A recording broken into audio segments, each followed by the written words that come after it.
Knock, knock. I said, knock, knock.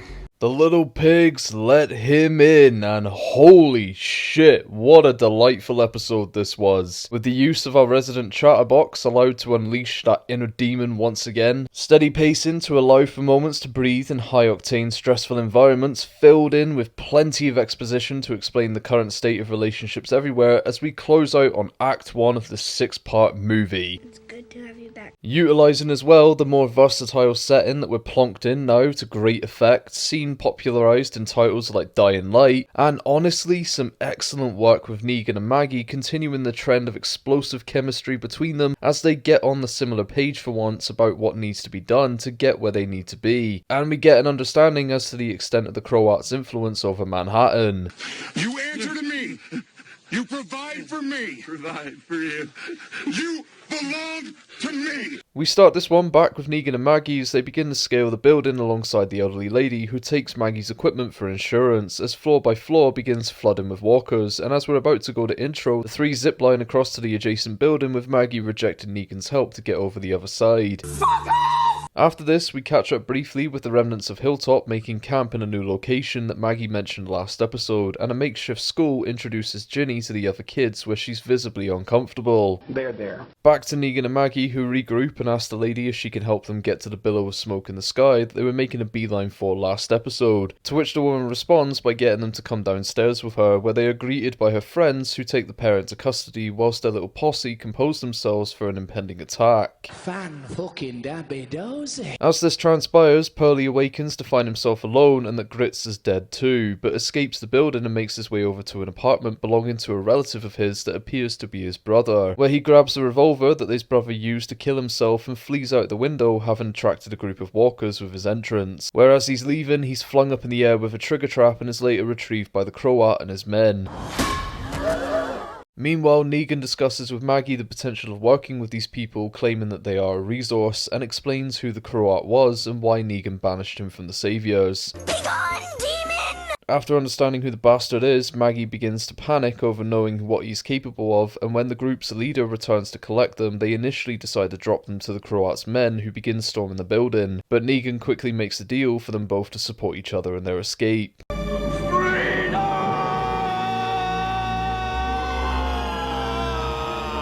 And as the group make their way through the building, they force our protagonist up to the rooftop in the midst of a shootout where it all boils over with the elderly lady being held hostage for a second until the guy decides enough is enough and stabs her to death.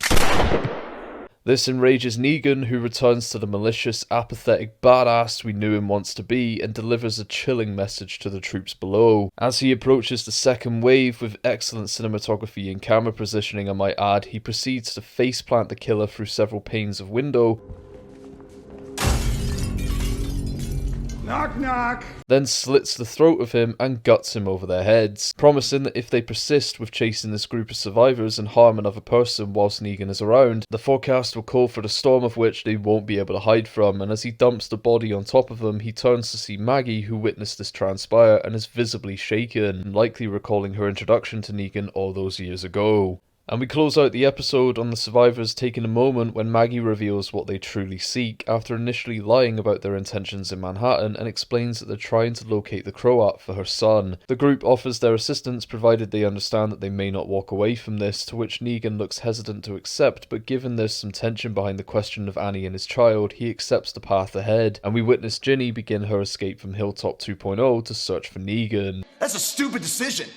That can only be made by a stupid idiot. Now, I'm not going to be able to focus without firstly discussing the most profound moment to come from our newly reformed rascal Negan, and that's the ease in which he slipped back into his old ways for a moment, even if it were just meant for scare tactics, but it raises a question with it as well, and that stems from why isn't Annie and the kid with him? The feeling is it's been at least 3 to 5 years based on Herschel as a growth clock, which would imply that Negan's little one would be around, as there didn't seem to be any complications with the pregnancy by the end. However, the little mention we did get from Maggie last episode regarding the pair, Negan was quick to evade the question on, leading to a few possibilities that would allow the man to sink to that manor once again. Firstly, Annie and the child are dead, As bleak as that would be, given the journey Negan went on during the course of season 9 to 11, it would provide a viable reason as to why he was less resistant in aiding Maggie here and why he's not pulling his punches, and gives us an idea as well as to why he's travelling solo before encountering Ginny. Second, there was a complication with the child by the end, leaving too much trauma between the pair so they chose to walk away from each other. Or third, Annie and the child are alive but left Negan. It's a little jarring considering how prosperous everything felt in the final minutes of the main show that saw Negan leave a gift with Judith signed off from Mr. and Mrs. Smith. But I guess to give him little reason to not assist Maggie, maybe something occurred over the years since and it caused Annie to have enough.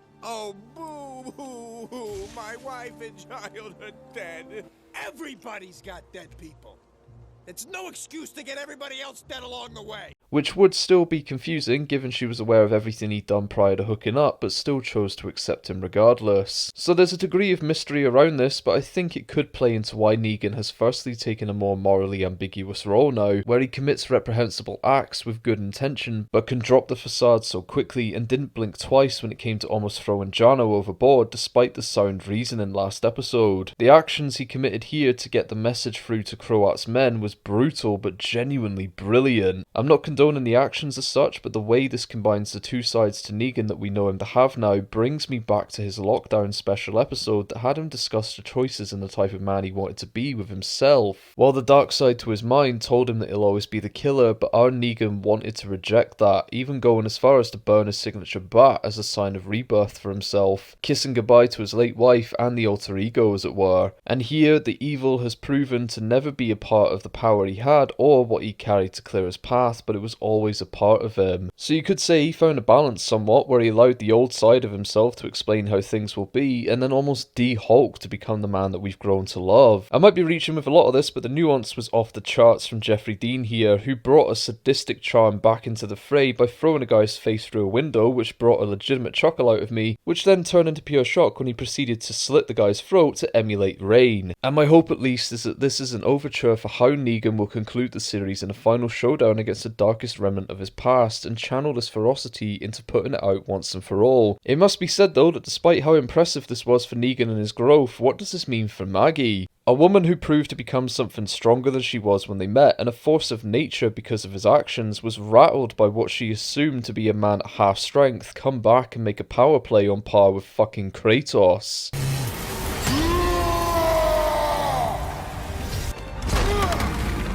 And the look that Lauren Cohen offered in this moment was perfect, as she could see what he was trying to do and understood why he was doing it, but the trigger this likely was would pull reservations out of anyone and was evidenced by the distance that she sat from him during the discussion with the survivors afterwards. However, she still needs him, but I would like to think that this put the fear of God back into her that Negan isn't an easy target anymore, where before he was doing everything possible to adapt and play by the Alexandrians' playbook. Now with the passage of time taking effect, he doesn't need to do that anymore, so it resets the scales between them where the power no longer sits solely with her, as Negan could break at any point. However, the only saving grace for her is that he's still in the state of mind where he wants to do right for his previous transgressions, which enforces my feelings that this is one of the best written dynamic duos on screen right now, as you don't know what could set them off from one minute to the next, and the tenuous relationship here is the only thing carrying it for me now, as there's not enough interest in the secondary cast of interlopers. Well, this stinks. The Croat aside, who has an unforgiving archetype that is designed for you just to want him dead, no one else is really grabbing me right now. It feels like the weight that they're trying to apply to Pearly should mean more than it actually does right now, and his desire to bring back order to the world however he can is a noble intention, but currently, he's just another survivor with possible agency for the narrative, and provided things go how I assume they will with the Croat, he could be important, but otherwise he's just there. Ginny is not a character I'm compelled to learn more of right now, as every cutaway to her felt like a wasted distraction and ultimately unnecessary. Though I get she's a symbol of Negan's growth for taking a young one under his wing and isn't teaching her to be an absolute sociopath. But she doesn't have much else going for her beyond another survivor that would have known only the horror around her. Herschel is just a MacGuffin, and truthfully the actor isn't doing a good job at convincing me that this is a tormented young man who has an overbearing mother that refuses to let him be a kid in a world of horror all around. He just comes off as feeling rather fresh to the acting scene, so I won't throw blame aim at him directly, but he does feel slightly out of his element here. Hopefully meaning his involvement will be around other experienced actors and actresses to carry the weight of the scene, like we saw earlier with Maggie. And the loss of the elderly lady was unfortunate, but her death should have felt more impactful than it did, despite how endearing she was. What gave it impact was Negan's compassion for her and the act that he committed in response of it, though it did well to serve moving our new group of survivors to work with Maggie and Negan without compromise, meaning that all the secondary characters are available to be cannon fodder right now, but I'd like to believe that they'll fill things out a little bit more for all the moving components and exercise a degree of restraint compared to their performance in the flagship show, as there's little room for bloated storytelling here, and I'd rather we tie things up with our two protagonists. To wrap up though, this episode was a solid continuation, if not a little slower in pace, but the visuals are consistent and a stark improvement over half the shit Marvel's pumping out, and let's not even mention the Flash. The narrative, as I said last time, is simple enough, but I'm just praying that they're not going to bloat this thing out with unnecessary additions that dilute the tension surrounding Negan and Maggie's mission. And overall, this show continues to prove that The Walking Dead still has life in it, so long as it doesn't succumb to sluggish writing or soulless characters. And that's going to do it for me for this week though, everybody. Thank you so much for stopping by. If you like this, hit the thumbs up and be sure to subscribe for my coverage of the rest of the season and much more over here as well. And until next time everyone, take care,